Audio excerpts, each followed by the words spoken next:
ce rayuwata, ba zan bai wa kowa ba.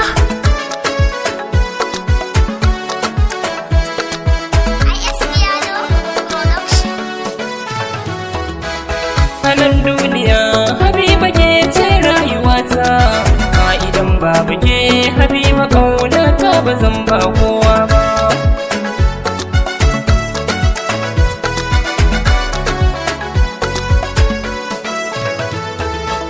Mataki na so akan ki sai na yo haiwa, so ya sadara ke kan ƙaunar yar budurwa, yar asali Habiba ke ce yar kanawa, sai sha ruwan zuma na so kar na yi kewa.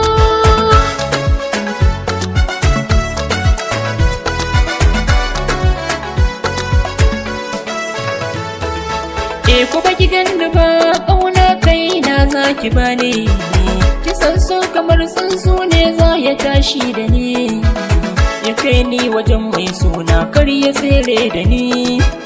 Da baki fulawar so yau ke ce rayuwata,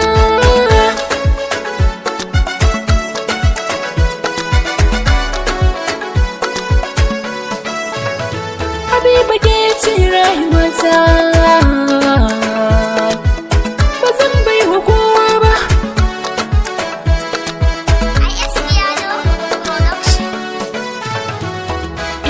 a koyaushe ke ce me share min duka kukana, ni ko dandali aka je ni ke ce yau muradina, so zana adana ba zana bar shi a rana, wasiƙa ta soyayya ce yau ni zana furtawa.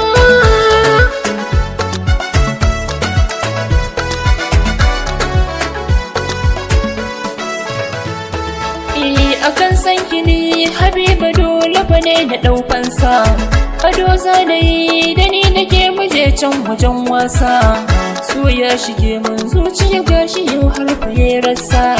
Akan san ki na shirya zan ba da raina ya zan fansa.